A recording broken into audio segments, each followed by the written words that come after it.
Laissez-moi vous dire que 2015 a été une année très rock'n'roll, autant dans ma vie hors de YouTube que dans ma vie sur YouTube.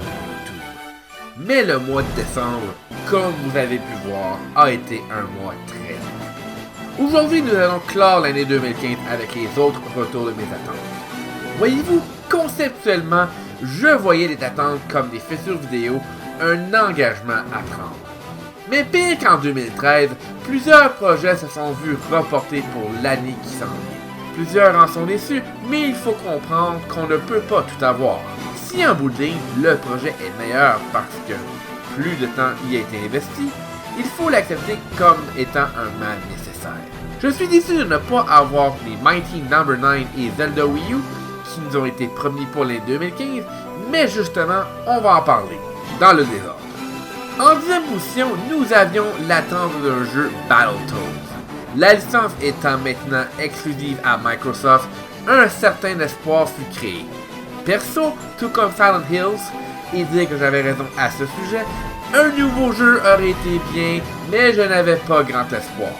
De savoir qu'il y a un DLC exclusif pour Shovel Knight sur Xbox et que le jeu sur NES apparaît dans la compilation de Rare sur Xbox One. Il faut bien commencer en quelque part pour permettre à la franchise de renaître petit peu par petit peu et d'en générer un bon intérêt. Qui sait, peut-être que la nostalgie aura raison, un tout nouveau jeu, voire un reboot de la série, seul l'avenir le dira, mais l'utilisation faite jusqu'à maintenant est intéressante. J'avais en 8e position Grim Fandango Remastered. Et vous savez quoi? J'ai le jeu! Oui, je possède le jeu. J'ai un ordinateur relativement récent et... Eh bien non, je ne peux pas y jouer. Pour une version modernisée et accessible, on repassera.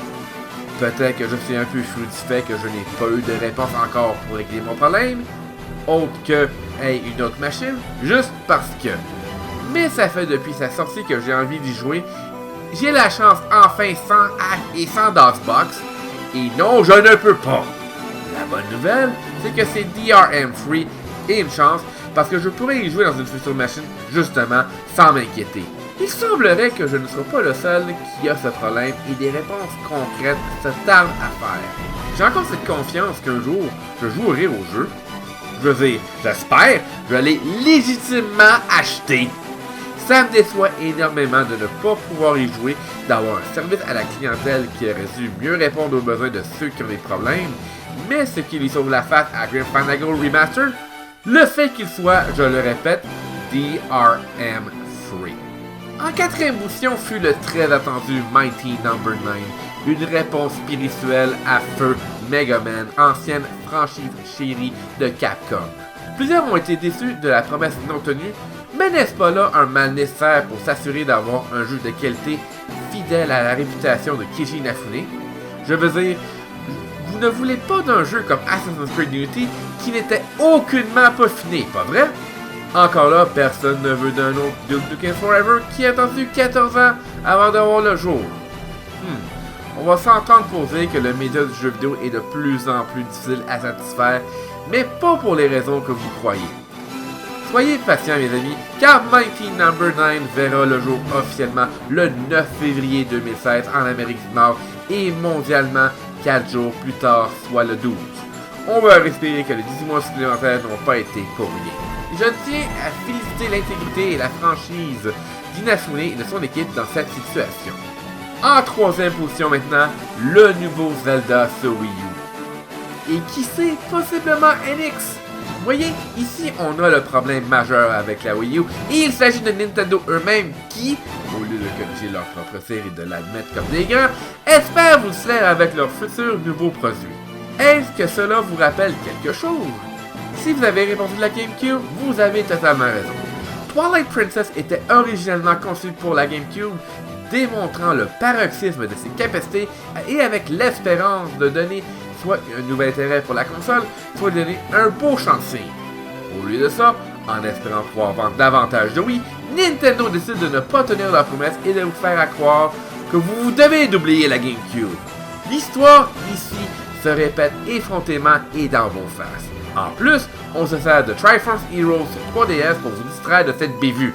C'est encore une fois à se demander si vraiment la compagnie nippone comprend les besoins qu'elle doit répondre ou même la valeur des engagements qu'elle promet de prendre. Comme j'ai déjà dit, je ne m'attendais pas à ce que le jeu sorte en 2015 et il s'avère que j'avais raison.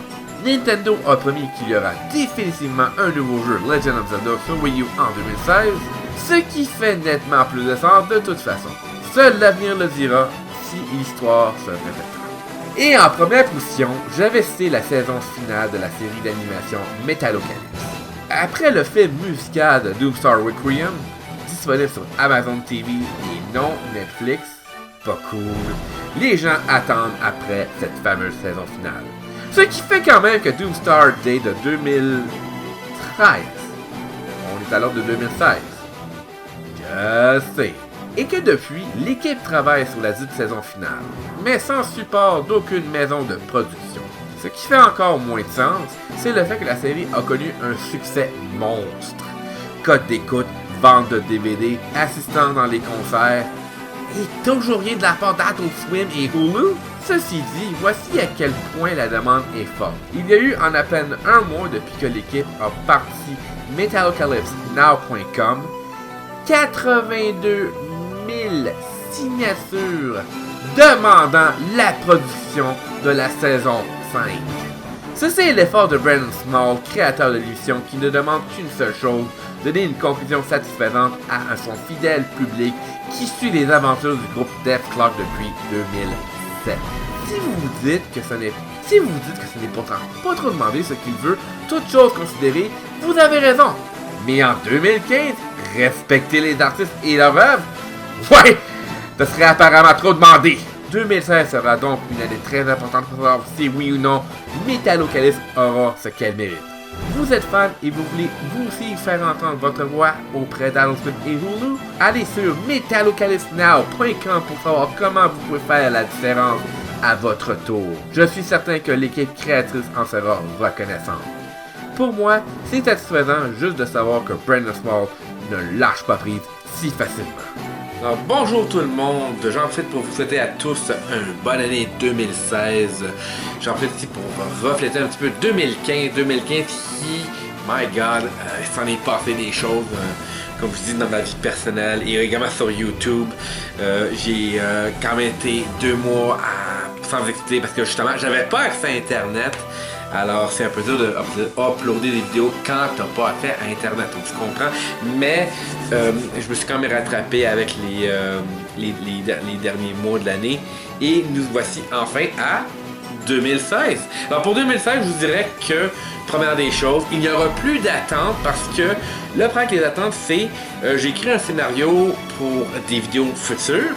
Et ensuite, qu'est-ce qui arrive, c'est que je vois, admettons, une de mes attentes qui vient de sortir. Fait que là, il faut que tout que j'arrête, tout que j'essaye.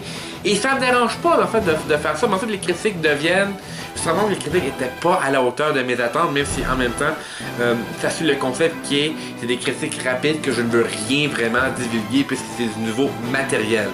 Mais en 2016, je vais quand même prendre l'engagement, de faire des critiques plus complètes, admettons les jeux comme le Project Scissor qui est devenu, je pense, Nightcry maintenant. J'ai backupé The 13th Doll qui est la suite spirituelle. En fait, je parle même officiel rendu là de The Seventh Guest, Project Crowdzone 2. Alors, j'en profite pour vous dire à tous et à toutes, encore une fois, une bonne année 2016. Merci de me suivre. On se revoit dans une prochaine vidéo. Sur ce, portez-vous bien.